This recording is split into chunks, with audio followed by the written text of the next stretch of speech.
All right, I told you I was going to tell you who played well here. And I tell you what, I got the opportunity to see the All-22 this morning, so excited about that. And by the way, I'll have a breakdown of that tomorrow, too. I'll walk you through some plays. Scout's Eye.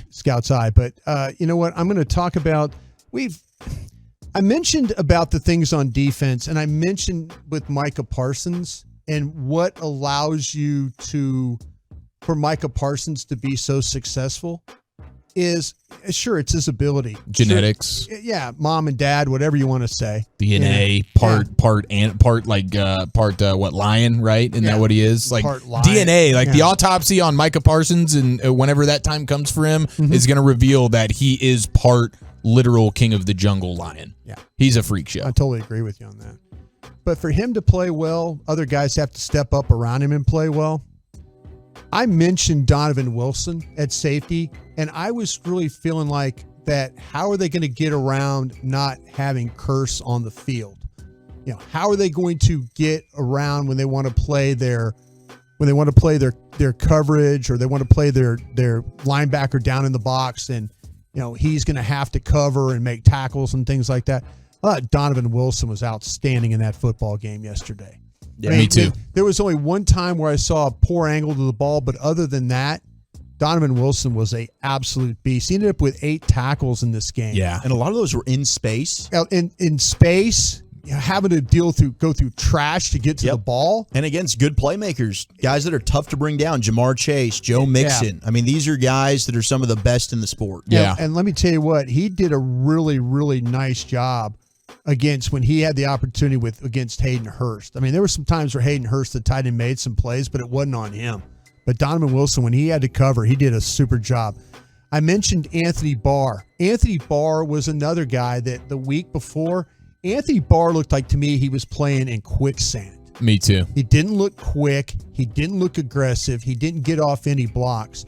The only downfall yesterday was the penalty he got against Joe Burrow. Officials are going to call that. That's a tough call. Yeah. But I mentioned Donovan Wilson. The one he got, he went after Joe Burrow's head. For sure. So that one I thought was legit. But when you talk about Anthony Barr, you know, when they're rushing Micah Parsons, they have to have him, or they have to have Barr. They have to have other guys like Van Der Esch, another linebacker that played very, very well in this game. But Anthony Barr looked like to me that he was playing with, he was physical. He was able to get off those blocks. He played with more quickness in this game. The play on the screen. To blow all that up. A couple of plays in the run game that were really impressive. Absolutely. He had an amazing, because last week I did not think was a good game for him. He struggled a lot, but he bounced back and was excellent yesterday. Okay, how about, you know, we talk about, on the offensive side of the ball here, how about Noah Brown? Sure. Okay, with Noah Brown, what he was able to do in this game. Go back and look. He had 5 targets, 5 receptions for 91 yards. Every one of those receptions were big, huge plays in this football game. And it goes to show you, though, when you have a guy like Noah Brown who gets a lot of work with Cooper Rush on scout team stuff, there's some familiarity there. There's some, like, he understands how he's going to run routes and where he's going to be.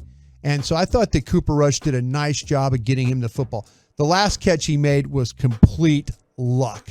I mean, complete luck. If you look, it got batted, right? It got batted. I mean, it got batted, and the ball actually was going to the Hendershot on the drag underneath. Who was open? He was wide open, and Hendershot. If Rush gets him that ball, Hendershot's going to, and this is the final drive, he's going to turn up the field, and they're going to be in field goal range, maybe get out of bounds and do all those things. But when you watch it from the end zone, you can see Cooper Rush's eyes are completely looking at Hendershot.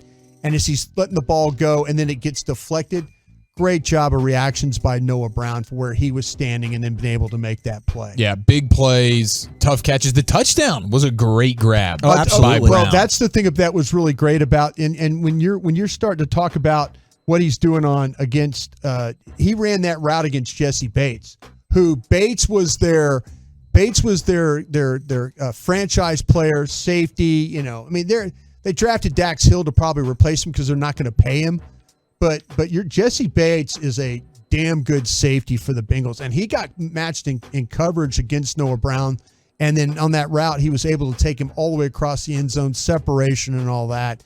Came up with a big play. So Noah Brown, great job there. And just to add to the trust factor of him and Rush, 4th and 2. Yeah. I'm going to push the ball 17 yards down the field to my guy Brown. That's ballsy. Yeah. And I loved it. Yeah.